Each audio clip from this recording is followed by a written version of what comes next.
दुर्गुणों की सृष्टि रच देता है। इसलिए सम्मान बिल्कुल ठीक नहीं है। तुम लोग नहीं जानते हो, ये बहुत गलत चीज है।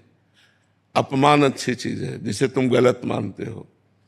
वो आपको दुख दे करके आपके पाप नष्ट करेगा और भगवान का मार्ग खोल देगा। अपमान।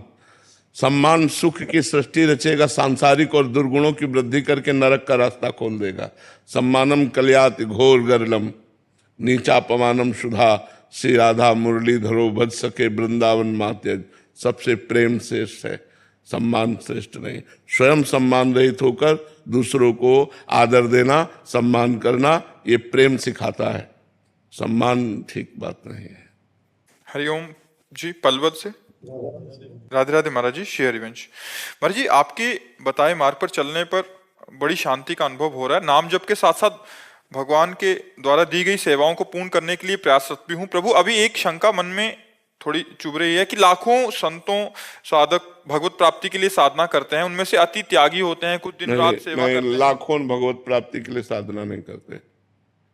किसका प्रश्न है? लाखों नहीं करते। लाखों में कोई एक करता है। लाखों अगर आपको भजन करते दिखाई दे रहे हैं तो वृंदावन धाम में दिखाई दे सकते हैं, कुछ काशी में दिखाई दे सकते हैं, कुछ हरिद्वार में दिखाई देते हैं, लेकिन दिल्ली में दिखाई दे सकते हैं क्या? अगर नवद्वीप जाओगे तो वहां भजन करते दिखाई देंगे। तो आप ऐसा कह सकते हो कि दसियों हजार लोगों में कोई एक भजन करता है और लाखों भजन करने वालों में कोई एक भगवत प्राप्ति चाहता है। नहीं, भगवान से चाहते हैं, भगवान को नहीं। हमारी बात को समझना। भगवान से चाहते हैं, बिहारी जी हमारा ये काम हो जाए, देवी जी हमारा ये काम हो जाए, काली जी हमारा ये काम हो जाए, शंकर जी हमारा ये काम हो, हमारी ये चाहत पूर्ति हो जाए। लेकिन शंकर जी मिल जाए ऐसे कोई लाखों में एक होते हैं।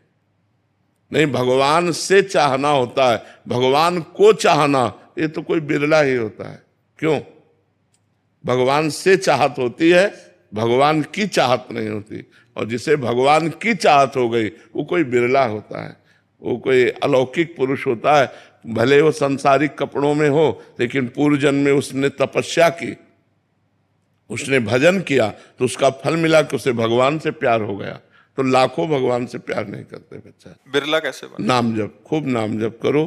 प्रेम मूल या नाम है। नाम जपने से भगवान से प्रेम हो जाता है, भगवान की भोग सामग्रियों से वैराग्य होने लगता है और भगवान से प्रेम हो जाता है।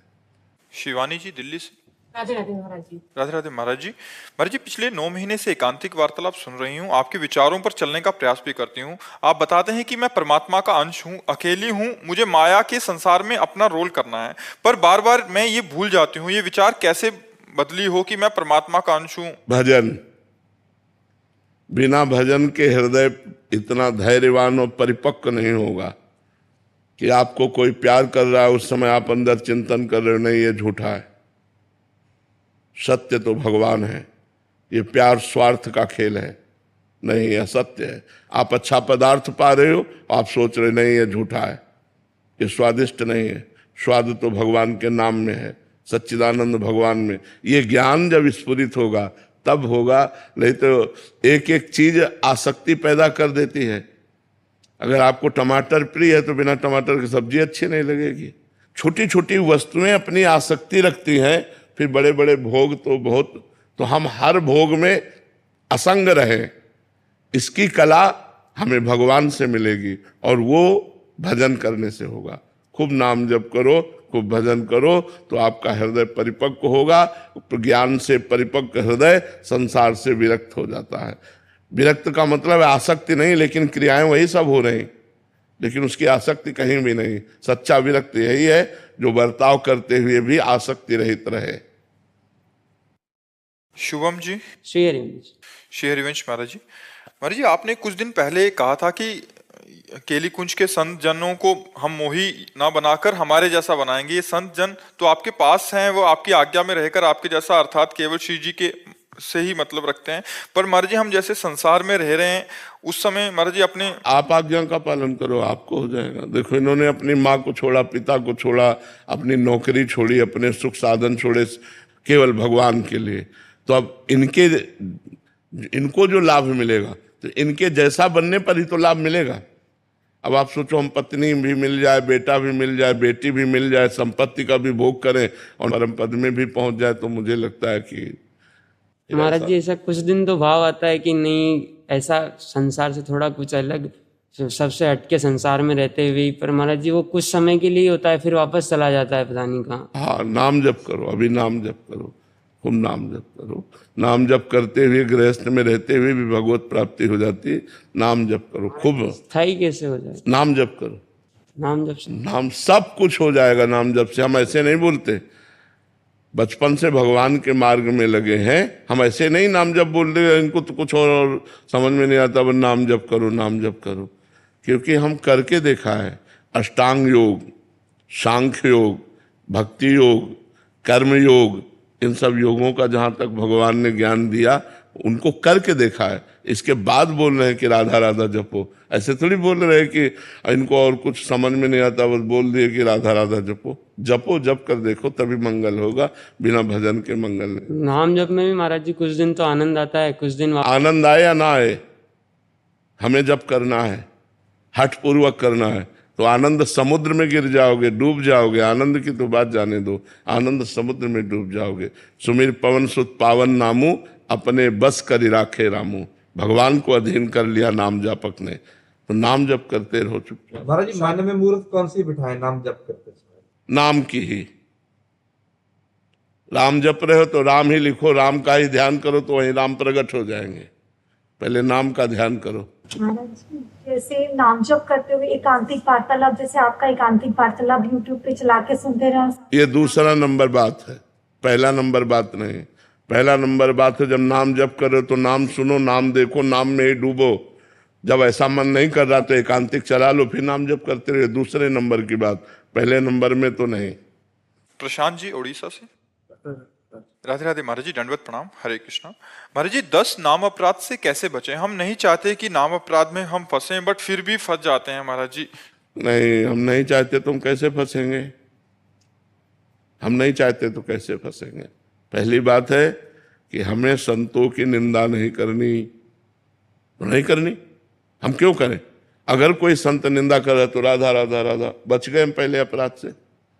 हमें वेद शास्त्र पुराणों की निंदा नहीं सुननी, निंदा नहीं करनी, नहीं। हमें भगवान शंकर और हरि में भेद नहीं मानना। वही एक ही परम तत्व है, वही हरि है, वही शंकर है, वही सब है। हमें जो नाम महिमा सुनने को मिली उसमें प्रीति करना है। हमें नाम के बल से पाप नहीं करना है। जो उसमें नामापराध में लिखा है वो तो बिल्कुल सहज है, जो नहीं करना वो नहीं करना है। अगर भूल चूक से हो जाता है तो वही नाम कीर्तन करने से नष्ट हो जाता है। तो हमें जानबूझकर नामापराध नहीं करना। यदि हो जाए तो उसी नाम से उस अपराध का भी नाश हो जाता है। जो नाम जप कर रहे हो उसी नाम का कीर्तन करो, सारे अपराध नष्ट हो जाएंगे। समझ पा रहे हो? महाराज जी, कोई आकर कह देता है, हम नहीं अपना अपमान करना चाहते हैं, लेकिन कोई आकर कह देता है तो कोई बात दिल में जाकर बैठ जाता है। अभी नाम जब सही ढंग से नहीं हुआ, दिल में नाम नहीं बैठा, इसलिए बैठ जाती है। नहीं तो ऐसे हंस के टाल दोगे, आगे बढ़ जाओगे, नाम न छूटे। ये जब प्रीति हो जाएगी तो बड़ी से बड़ी गाली सुन करके भी आप गाली नहीं दोगे। क्यों? हमारा नाम छूट जाएगा। राधा राधा राधा, वो चल दिए। भजन करने वाले को अपना भजन बचाना है, ना कि लड़ झगड़ कर निंदा स्तुति अपमान करके भजन खोना है। वर्तमान का भजन खो दे, पूर्व का किया हुआ भजन ढक जाएगा। यदि अपराध बन गया तो भजन में फिर रुचि नहीं रह जाएगी। सुतेज पन्नू जी, यूएसए से। राधे राधे महाराज जी। महाराज जी, जब गुरु कृपा हमें सिखाती है कि सब कुछ वही परमात्मा है, सब गोविंद है, सब गोविंद, गोविंद बिन नहीं कोई, और हम जानते भी हैं कि हर जगह वही है, एक वाहेगुरु ही व्याप्तमान है, फिर भी मन कभी कभी अशांत हो जाता है। हर श्वास में मन को समर्पित और बनाए रखने के लिए इस भाव में क्या करना चाहिए महाराज? नाम नाम। इस भव समुद्र से, संशय समुद्र से, अज्ञान समुद्र से पार होने के लिए सुदृढ़ नौका है नाम। नानक नाम जहाज है, चढ़े सो उतरे पार। जो नाम रूपी जहाज पे चढ़ गया वो भव समुद्र से पार हो गया। वो भ्रम से, अज्ञान से, अविद्या से निवृत्त हो गया। हर समय हर श्वास में नाम जप करो, देखो सब आनंद अनुभव में आ जाएगा, सब जगह परमात्मा ये अनुभव में आ जाएगा। अभी अनुभव में नहीं आया, अभी अनुभव में स्त्री है, पुरुष है, जड़ है, चैतन्य है, बुरा है, भला है, ऐसा समझ में आता है। अनुभव में जब परमात्मा आने लगे, जैसे हमें पुरुष दिखाई दे रहा तो हमें भगवान दिखाई दे, हमें परमात्मा दिखाई दे, ऐसी हमारी दृष्टि बदले, हमारे ज्ञान चक्षु प्रकट हो, इसके लिए हमें साधना करनी पड़ेगी। संयम पूर्वक पवित्र आचरण, पवित्र भोजन, पवित्र विचार, निरंतर नाम जप और वाणी, गुरु वाणी का स्वाध्याय, तब गुरुजनों की कृपा से ये अनुभव में आता है। फिर तो किसी भी परिस्थिति में अनुभव नहीं जाता है। गला काट रहे हैं फिर भी वो वाहेगुरु वाहेगुरु प्रसन्न है, प्रसन्न मुद्रा में शरीर छोड़ रहे हैं, आग में तपाए जा रहे हैं, क्या क्या कष्ट दिया गया गुरुजनों को, लेकिन कह रहे तेरा किया मीठा लागे। अभी अनुकूलता तो मीठा लगेगी, लेकिन प्रतिकूलता और यहां तक मतलब जान लेने की प्रतिकूलता, प्राणों पर बनावे फिर बोले तेरा किया मीठा लागे, ये बात है। ये बात बिना भजन के नहीं आएगी। खूब नाम जप करो, साधु संग करो, साधु संग करो, नाम जप करो, पवित्र भोजन करो और पवित्र आचरण रखो, तब धीरे धीरे धीरे धीरे हृदय पवित्र हो और ज्ञान चक्षु प्रकट हो, तब हमें सर्वत्र वासुदेव दिखाई जाए। बहुत जन्मों के अभ्यास से ऐसा अनुभव होता है। बहु नाम जन्मनावंते ज्ञानवान माम प्रपद्यते वासुदेवा सर्वमिति सा महात्मा सुदुर्लभा। ऐसा महात्मा दुर्लभ है जो सर्वत्र भगवान का दर्शन करता है। बहुत जन्मों के बाद ये साधना के बाद ये ज्ञान प्रकट होता है। तो साधन में लगो, नाम जप करो, बढ़िया भगवान की कृपा से ऐसा अनुभव हो जाएगा। जब तक नाम जप निरंतर नहीं तब तक संभावना नहीं है। निष्काम स्वरूप दास जी महाराज, आप संत भगवान का प्रश्न है महाराज जी। महाराज जी आप कह रहे हैं कि 3 देह से परे होकर हम भक्ति करना चाहते हैं, तो 3 देह से परे कैसे हो सकते हैं महाराज? 3 देह से परे होकर भक्ति होती ही नहीं है। 3 देह से परे होकर भक्ति होती नहीं, तीनों देहों का समर्पण करने से भक्ति होती है।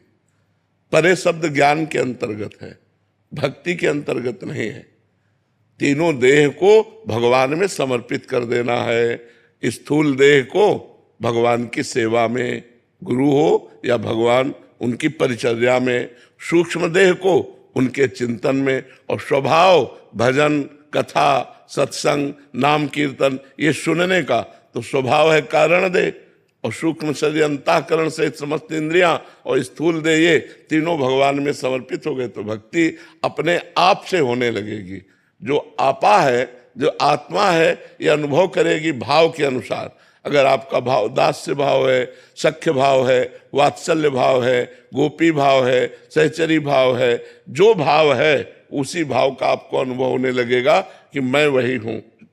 स्थूल देह, सूक्ष्म देह, कारण देह से परे है भाव देह, जो यातना देह और देव देह, इस देहों से भी परे है भाव देह। उस भाव देह की प्राप्ति स्वयं को होती है, और स्वयं से फिर ठाकुर जी की दिव्य परिचर्या होती है। जैसे नारायण का उपासक है तो भगवान वैकुंठ बिहारी के वैकुंठ धाम में भगवत स्वरूप होकर वहां प्रवेश पाता है, तो वही आत्मस्वरूप ही तो भगवत स्वरूप होता है। लेकिन तीनों देहों का त्याग करके चिंतन रहित होकर अपने स्वरूप में स्थित होना यह ज्ञान का मार्ग है। भक्ति का मार्ग तीनों देहों को सेवा में समर्पित करके अपने को भाव रूप से देखना, ये भक्ति का मार्ग है। समझ पा रहे हैं आप? इसमें कोई तर्क? महाराज जी हमें कैसे पता चले कि हमारी भक्ति आत्मा रूपी है? मतलब जब स्वयं को पुरुष या स्त्री भाव में ना देखा जाए, वनिता पुरुष भाव मिट जाए। जब जैसे हम सो के उठते हैं तो हमें ध्यान नहीं करना पड़ता कि मैं पुरुष हूं कि स्त्री हूं। जब ये भाव मिट जाए और सोते जागते उठते बैठते चलते फिरते जो भाव देह है उसमें स्थिति ऐसी रहे जैसे स्थूल देह में, तब समझ लीजिए कि अब मैं आत्मस्वरूप में स्थित हो गया हूं। जैसे अभी हर समय ना स्मरण करने पर भी शरीर की स्मृति रहती है, ऐसे ही ना स्मरण करने पर भी स्वयं की स्मृति रहे। ये तो समझाना नहीं पड़ेगा कि मैं स्थूल नहीं, मैं सूक्ष्म नहीं, मैं कारण नहीं। वो स्वाभाविक स्थिति आ जाएगी। पर उसके लिए बहुत भजन चाहिए, संसार का पूरा विस्मरण। संसार का पूरा विस्मरण, जैसे गाढ़ निद्रा में संसार का विस्मरण हो जाता है, ऐसे जागृत अवस्था में संसार का विस्मरण। ये कह रहे हैं अभी भजन में बैठते हैं तो भगवत में वृत्ति होती है, बट जैसे उठते हैं तो जगत में क्रियामान। हाँ, बस वही तो ध्यान रखना है कि जैसे हमारी स्थिति समाधि में, वैसी स्थिति व्यवहार में। क्योंकि हर समय समाधि में नहीं रह सकते, हर समय हम एकांत आसन में नहीं बैठ सकते, तो हमें व्यवहार में उतरना पड़ेगा। तो व्यवहार में भी हमारी वही स्थिति होनी चाहिए। इसका मतलब अभी साधना में गाढ़ नशा नहीं आ रहा, नहीं, गाढ़ नशा आएगा तो उसी नशे में युक्त होकर के व्यवहार होगा। आप और तन्मयता धारण कीजिए, तन्मयाहा, भगवान में तन्मयाहा, वही गाढ़ नशा। जैसे आप 4 घंटे मंत्र चलाइए तो आधा घंटे आपको चलाना नहीं पड़ेगा। व्यवहार में एकदम फ्री होकर के लग जाइए तो आधा घंटे वो अपने आप चलेगा, क्योंकि 4 घंटे से अभ्यास कर रहे हैं। ऐसे यदि 4 घंटे हम गाढ़ स्थिति में हैं तो घंटा आध घंटा तो हमारी ऐसे ही गाढ़ नशा चढ़ा रहेगा वही स्थिति का। उसी में व्यवहार निपट गया, फिर तुरंत अपने को संभाला। हमारी बैटरी जितनी पावरफुल हो चुकी है उतना ही हम व्यवहार करें। छठदम शील विरत बहु कर्मा, निरत निरंतर सज्जन धर्मा।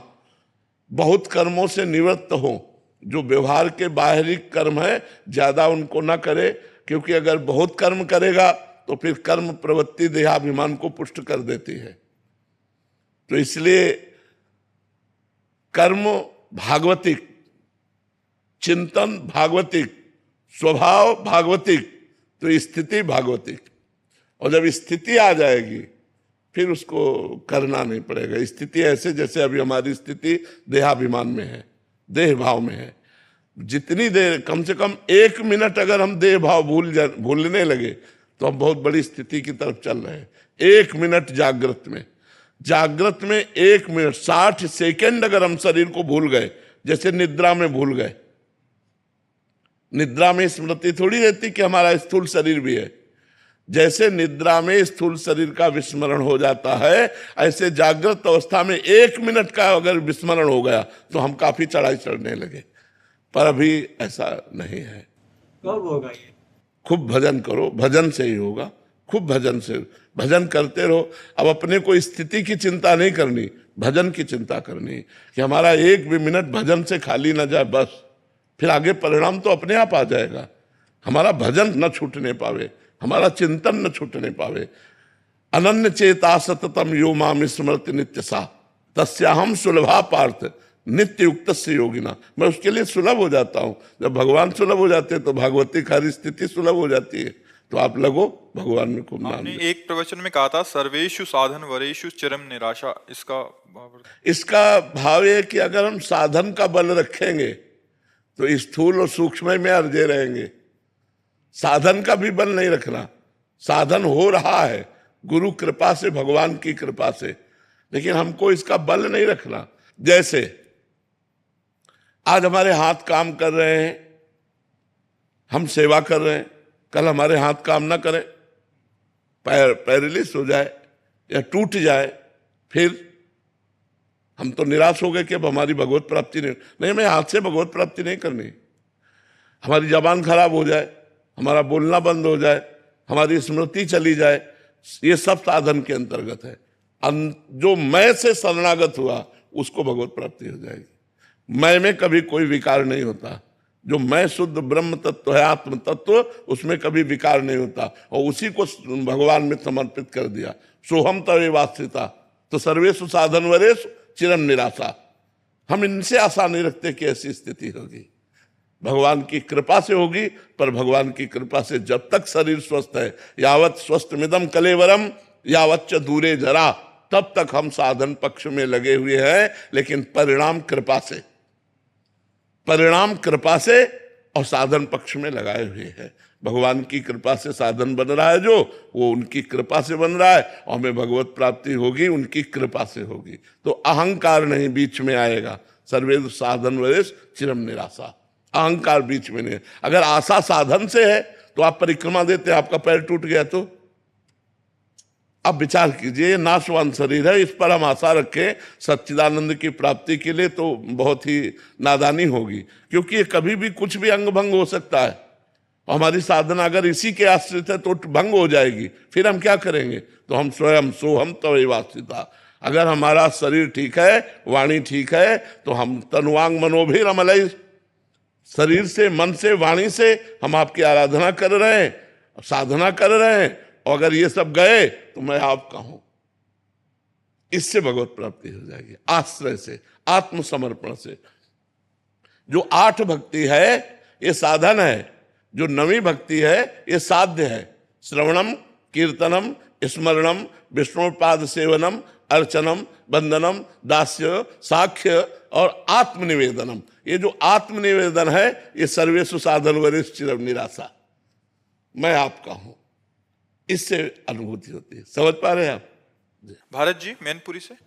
राधे राधे महाराज जी। महाराज जी, शरणागति का क्या अर्थ है? कब माना जाएगा कि हम श्री जी के शरणागत हैं? जब हमारे शरीर से भगवान के अनुकूल कर्म बनने लगे। श्री कृष्ण अनुकूलस्य प्रतिकूलस्य विसर्जनम, भगवान के अनुकूल कर्म हो और प्रतिकूलता का त्याग हो जाए। दूसरा, तदर्पिता अखिलाचारिता तद्विस्मरणेन परम व्याकुलतेति, हर आचरण भगवान को समर्पित हो और 1 सेकंड के लिए भी भगवान का विस्मरण हो जाने पर व्याकुलता पैदा होना लगे। भगवान की शरणागति के लिए सबसे बड़ा जोरदार का ये सूत्र है कि 1 सेकंड के लिए भी भगवान का भजन रुकने पर हमें व्याकुलता होने लगे। तद विस्मरणेन परम व्याकुलतेति, परम व्याकुलता होने लगे। ऐसा कैसे हो गया? भजन कैसे छूट गया? फिर अंदर राधा राधा राधा राधा राधा। अब इतने हमें सावधान रहना है कि बात कर रहे हैं तो उसके मुख पर राधा नाम लिख रहे हैं, व्यवहार कर रहे हैं तो अंदर अंदर राधा राधा चल रहा है। हर समय हम भगवान नाम स्मरण कर रहे हैं और हर कर्म बड़ी सावधानी से करके भगवान को समर्पित कर रहे हैं। तन समर्पित, मन समर्पित और सोहम समर्पित, स्वयं समर्पित, तो शरणागति पूर्ण हो जाती है। शरणागति जहाँ पूर्ण हुई तो भगवत प्राप्ति हो गई। पर प्रारंभिक शरणागति वचन से, शरीर से, क्रिया से, तो हमारे वचन से कभी अशुद्ध शब्द ना निकले, शरीर से कोई अशुद्ध क्रिया ना हो, मन से कोई किसी का हम अपकार न करें, किसी के लिए अमंगल ना सोचें मन से भी, तब हम तन मन वाणी से भगवान को समर्पित हो जाते हैं। फिर स्वयं से दासत्व प्रकट हो जाता है। खूब नाम जप करो, भगवान की लीला कथा सुनो, भगवान का स्मरण करो, भगवत भाव से परिवार समाज की सेवा करो, भगवत भाव से धर्म पूर्वक धन कमाओ, समाज सेवा में लगाओ। ये सब भक्ति के अंतर्गत आता है। महाराज जी, कल पता लगता है कि भगवान अनुकूलता मतलब कर्म कर रहे हैं। जब शास्त्रों का स्वाध्याय करोगे, संतों का संग करोगे, तब तो पता चलेगा ना कि भगवान के अनुकूल कौन सा कर्म है। तस्मात् शास्त्रम प्रमाणम ते कार्या कार्यो व्यवस्थित हो, क्या करना चाहिए क्या नहीं करना चाहिए शास्त्रों में लिखा है, ये संतों में है। तो गीता पढ़ो, भागवत पढ़ो, संतों का संग करो तो तुम्हें ज्ञान हो जाएगा कि ये करना चाहिए नहीं करना चाहिए। वैसे तो हर एक को ज्ञान है, मोटा मोटा तो सबको ज्ञान है कि क्या नहीं करना चाहिए। जितना जानते हो अगर उतना जान करके सही मार्ग में चलो तो आगे की जानकारी भगवान आपको दे देंगे। जितना जानते हो कि ये नहीं करना चाहिए उसे मत करो, तो आगे की जानकारी भगवान आपको खुद दे देंगे, क्योंकि अंदर बैठे हुए हैं। रीमा जी, हाँ, आत्मा और परमात्मा के बीच महाराज जी क्या संबंध है? बिल्कुल कोई अंतर नहीं, वही आत्मा है वही परमात्मा है। ऐसा समझ लो शीशा और हम, क्या अंतर है?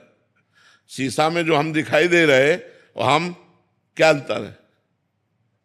शीशा हटा लो तो एक ही बचा कि नहीं बचा? 2 थोड़ी थे। दर्पण और जैसे हम बैठे हैं, अब कहते एक प्रेमानंद ये, एक प्रेमानंद ये, तो क्या ऐसे कहोगे? अज्ञान कहोगे कि नहीं? और ये भेद कब दिखाई दे रहा है? शीशा के कारण। और अगर शीशा हटा ले तो एक ही बचा ना, सवाल हल हो गया।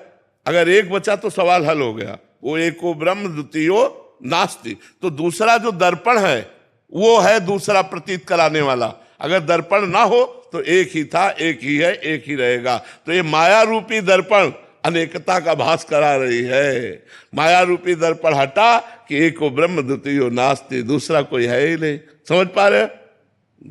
महाराज जी आप एक पिक्चर शूट कर रहे हैं कि नाम जापक संतों के ऊपर, कि नाम की महिमा प्रकाशित हो उसके ऊपर। तो वैसे अमेरिका में रहते हैं, तो यहाँ आए हैं कि नाम जापक संत या जो भगवत अनुरागी ग्रस्त जन है, भक्ति की मतलब क्या महिमा है, और ऐसा करके एक बहुत जन्म बिछड़े थे माधो, ये जन्म तुम्हारे लिखे। बिल्कुल बिल्कुल नहीं, धन्य है, धन्य है। हाँ धन्य है। आप लोगों बहुत अच्छा है। आप लोगों, इससे आपका भी मन पवित्र होगा। देखो इसी बहाने संतों का दर्शन हो रहा है, संतों की महिमा ज्ञान में आ रही। आप लोगों किसी भी तरह भक्तों से लग जाए तो मंगल हो जाता है। भक्त चरण धरि भाव तरत भव सिंधु अगाधा। भक्तों का, संतों का संग मिलना भगवान की विशेष कृपा से होता है। तो चाहे जिस बहाने से हम, चाहे फिल्म बनाने से, चाहे जिस बहाने से हम संतों से जुड़े, हमारा मंगल हो जाएगा। मानवेंद्र सिंह जी। राधे राधे महाराज जी। महाराज जी, जीवन में ईश्वर भक्ति के साथ साथ वैभव की कामना की जा सकती है? हाँ की जा सकती है। परिवार पोषण के लिए, समाज सेवा के लिए और अपनी इच्छाओं की पूर्ति के लिए वैभव की आवश्यकता होती है। तो हम भक्ति के द्वारा ही भगवान से प्रार्थना करें कि हमें ऐसा कार्य दिलवाओ, हमें ऐसा व्यापार दिलवाओ, ऐसा मार्ग दो जिससे हम आपका भजन करते हुए अपनी कामनाओं की पूर्ति कर सकें। अवश्य करना चाहिए, ऐसा होना चाहिए, क्योंकि अर्थ होगा तो हम साधु सेवा करेंगे, गौ सेवा करेंगे, समाज सेवा करेंगे, माता पिता की सेवा, अपने शरीर की सेवा, अपनी इच्छाओं की पूर्ति, पर पवित्र ढंग से हमें अर्थ मिले, बेईमानी, घूसखोरी, चोरी, गंदे आचरण से नहीं। तो इसीलिए भक्ति युक्त हमारे कामना की पूर्ति होनी चाहिए। जी। प्रशांत उपाध्याय जी। जय जय श्री परमेश्वर। राधे राधे महाराज जी। महाराज जी, आप कह रहे हैं कि आप जब से भगवत मार्ग पे चल रहे हैं तब से मतलब एकदम इनका फिजूल लोगों से मिलना बंद हो गया है। तो लोग समझाते हैं कि दुनियादारी सीखो वरना कोई तुम्हारे घर नहीं आएगा, मतलब ऐसा। तो सब बोलने लगे हैं कि दोस्त बनाओ, ये करो। नहीं, दोस्त बनाए जाते हैं कि दोस्त बन जाते हैं? जिनसे दोस्ती थी उनसे भी अब दोस्ती नहीं रही। यार हमारी तो सब, किसी से ना दुश्मनी ना किसी से दोस्ती। हमें लगता ही नहीं दोस्त कौन है हमारा। हमें तो सब यही लगते हैं सब प्रभु हैं, वो अपने कार्य के लिए आए हुए हैं, सब प्रभु से मिल रहे हैं हम अपने प्रभु से। यहाँ ना दुश्मन है कोई, ना दोस्त है, सब में प्रभु विराजमान है। तो बस जब प्रभु की भावना रखोगे और प्रभु हमारे दोस्त हैं तो इससे बढ़कर क्या हो सकता है। जा पर कृपा राम की हुई, ता पर कृपा करे सब कोई। हमें मनुष्य को दोस्त बनाने से लाभ नहीं मिलेगा, परमात्मा को दोस्त बनाने से लाभ मिलेगा। श्री कृष्ण को दोस्त बनाओ, भगवान राम को अपना मित्र बनाओ, तब जीवन सार्थक होगा। संसारी दोस्त तो धोखा दे सकता है, तो यहाँ की दोस्ती तो धोखेबाजी की है। परमात्मा से दोस्ती करो, वही सच्चा दोस्त है। खूब नाम जप करो, अच्छे आचरण करो और सबसे मृदु व्यवहार करो। कटु व्यवहार किसी से न करे। साधु का मतलब, भक्ति का मतलब मृदु व्यवहार, प्रेम। तुमसे कोई मिले तो मिलने के बाद उसको लगना चाहिए मैं किसी से मिला हूं यार, कितना अच्छा व्यक्तित्व है वो, ये सोचे। अब मिला और आपका व्यवहार ठीक नहीं तो भक्ति क्या ठीक है। मिलने के बाद उस व्यक्ति को सोचना पड़े जब कि यार क्या व्यक्तित्व है, तब तो भक्त हो आप। संसार से हटकर हो कि आइए आइए आइए और विराजिए, जल लेंगे आप। जो हमारे पास रूखा सूखा है, आप क्या सेवा करें आपकी। बस मृदु शब्द बोल देना, मृदु व्यवहार करना, ये भक्तों को। अब हम मुंह घुन्नाए ऐसे बैठे हैं, वो हमारे पास आए हैं तो हम फिर आदर नहीं कर रहे तो भगत नहीं है। आदर करना, हंसी बोले बहु मान दे, हंसकर बहुत मान देते हैं। आओ आओ आओ, अच्छा है, हो भाग्य, आओ विराजो, बैठो। क्या लेंगे आप? पानी लेंगे, आप चाय लेंगे, जो ऐसे। अच्छा कैसे आगमन हुआ, क्या सेवा करें आपकी? नहीं ऐसे ही आए थे, तो हम थोड़ा बिजी हैं कार्य में, फिर किसी दिन मिलते। बहुत मृदु व्यवहार से हम ऐसे, न किसी से दुश्मनी न किसी से दोस्ती। हमारा जिससे व्यवहार हो बहुत मृदु व्यवहार हो तो भागवतिक व्यवहार होगा। समझ पा रहे हैं आप? भोज निमंत्रण में मतलब रहता है हम लोगों का बुलावा, और उसमें ऐसे कहाँ रोज भोज हो रहे हैं यार, कहाँ रोज भोज हो रहे हैं। कोई वृंदावन धाम थोड़ी है। गांव गली में तो कभी कभी किसी का ब्याह हुआ तो करवा दिया, ले रोज भोज कहाँ हो रहा है गांव गली में। कभी ऐसा हो तो चले गए, राधा राधा खाया, क्या चला गया। प्याज लहसुन वाला रहता है किसी नहीं, प्याज लहसुन वाला तो भक्त को नहीं पाना चाहिए, क्योंकि वो तमोगुणी होता है। तो वो बता दे भाई कि हम प्याज लहसुन नहीं पाते हैं, तो बात है। नहीं तो जैसे गांव में हमारे प्याज लहसुन पड़ा निमंत्रण होता था जिसमें भोजन बनता था, तो खीर में प्याज लहसुन नहीं होता, गुलाब जामुन में प्याज लहसुन नहीं होता, तो हम बैठ गए पंगत में और बस भाई ये रख दो, अगर वो एक गुलाब जामुन एक कटोरी खीर दे देता पर्याप्त, तो भैया अब उसको पा के अपना निमंत्रण भी पा लिया। बहुत बुद्धि से काम लेना चाहिए। हाँ, पूरी खीर और क्या बढ़िया। पूरी में कोई प्याज लहसुन थोड़ी बड़ा होता है। हाँ? बिल्कुल ऐसे ही चाहिए, ऐसे ही चाहिए।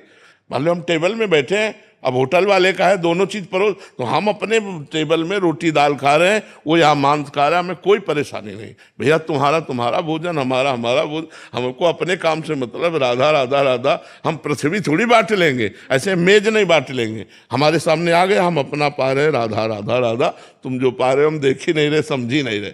संसार में जीना है तो ऐसे चलना पड़े, अपने को छुपा के और अपने को संभाल करके चलना होता है। हम गलत नहीं करेंगे, आपको जो खाना पीना हो वहीं खाए पिए, हमें कोई परेशानी नहीं, वहीं खाए पिए, हमें कोई परेशानी। हमारा लक्ष्य होना चाहिए कि नहीं खाना पीना, बस उतना भाव। कभी कभी लगता है कि हम सामने वाले को सुधार देंगे, नहीं सुधार पाओगे।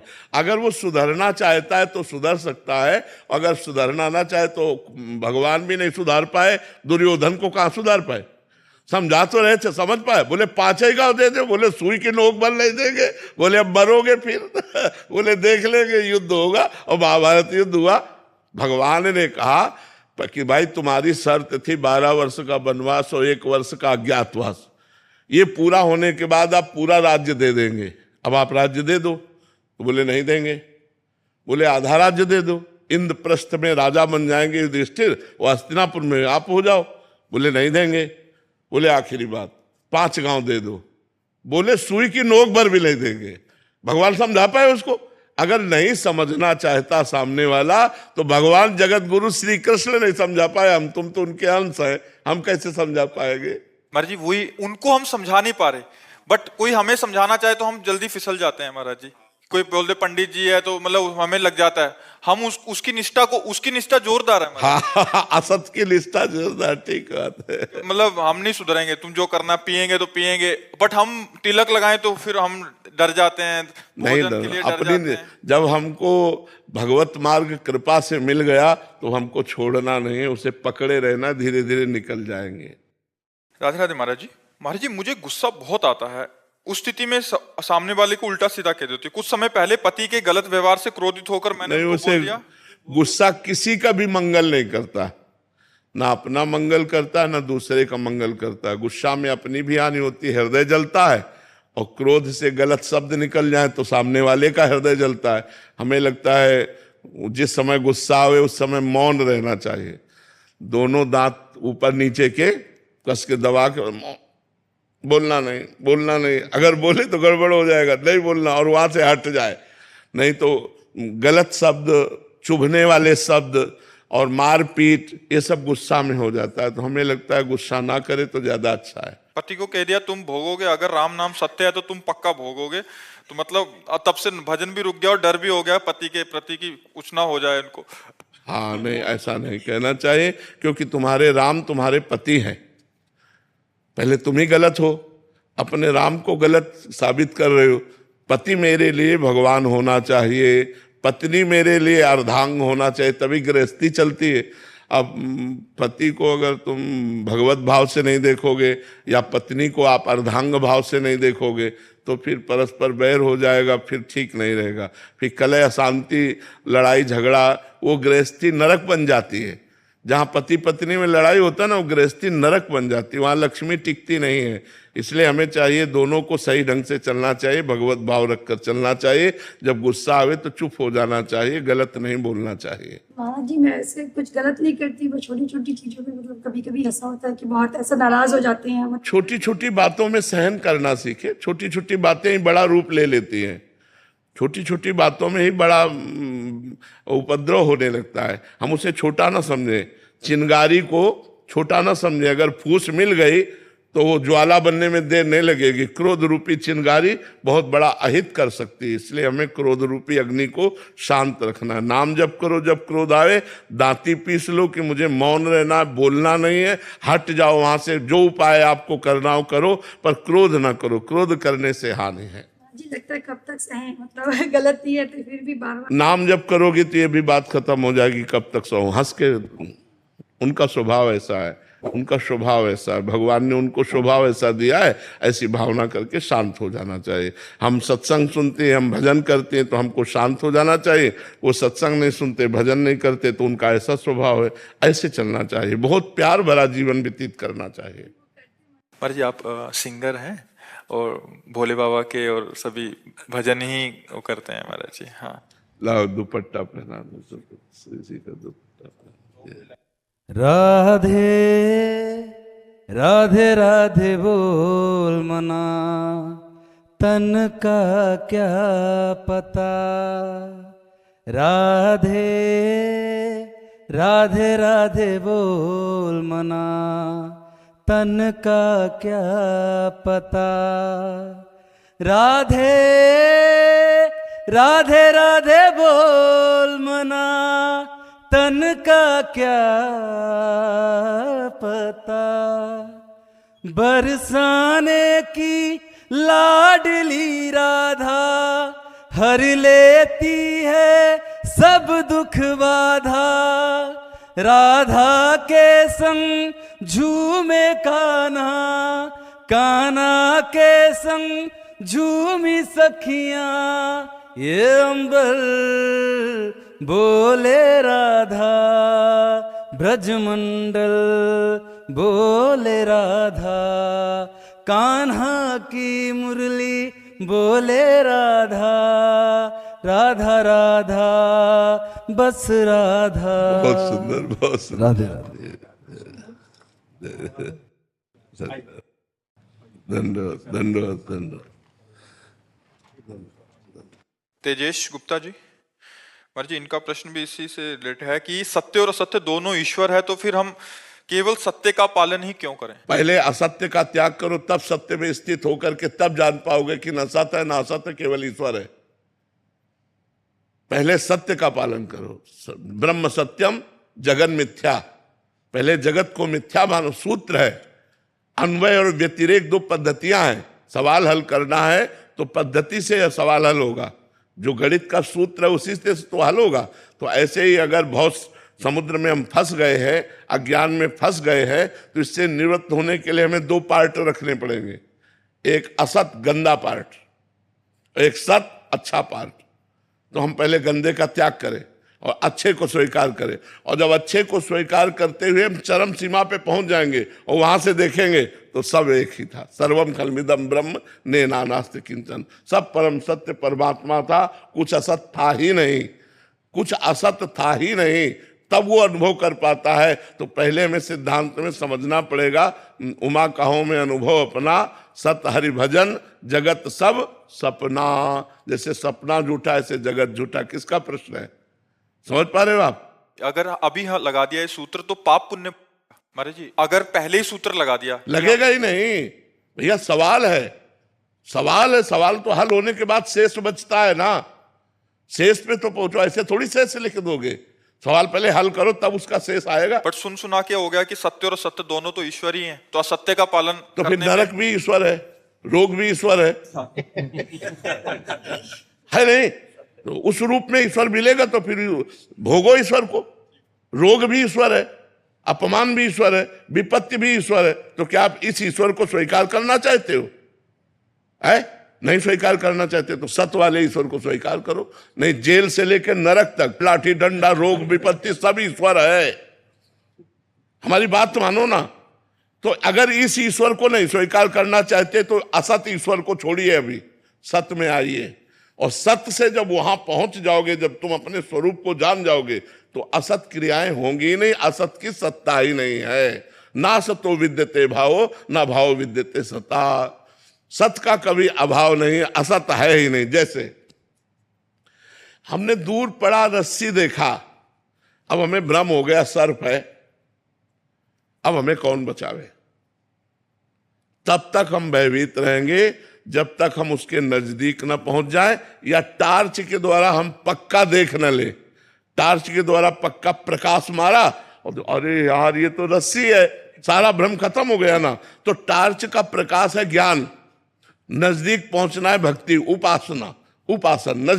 नजदीक पहुंचे तो देखा अरे यार रस्सी है, पूरा भय खत्म हो गया। डरते डरते गए पर जब नजदीक देखा तो सारा डर खत्म हो गया, क्योंकि वो सांप नहीं था, वो रस्सी ही थी। ऐसे ही जगत नहीं है, ब्रह्म ही है। पर तब जब नजदीक पहुंच जाए, अभी नजदीक नहीं है, अभी जगत के नजदीक है, शरीर आदि भोग आदि के नजदीक है। हमें सिद्धांत से चलना होगा, तभी हम निर्णय कर पाएंगे। अगर सिद्धांत से नहीं चलेंगे तो भोगना पड़ेगा। फिर आपको लगेगा ईश्वर आनंद में है, फिर यहाँ आनंद क्या है, तो दुख ही दुख है। बताओ कहाँ आनंद है? तो ये दुख में संसार का त्याग करके जब हम परमात्मा का अनन्य भाव से वर्ण करते हैं, स्मरण करते हैं, तब ये जगत भी भगवत स्वरूप ही है, ऐसा अनुभव आने लगता है। बहुत सुंदर कार्य है। जैसे वेद माता गायत्री, ऐसे धर्म माता गौ है। धर्म की माता है गौ। धर्म स्वरूप बैल रूप धारण कर परीक्षित के सामने नहीं था, साक्षात धर्म ही तो था मूर्तिमान बैल के रूप में। तो उसकी माता गौ हुई ना, तो धर्म माता गौ है। और गौ को स्वयं भगवान ने सेवा की है।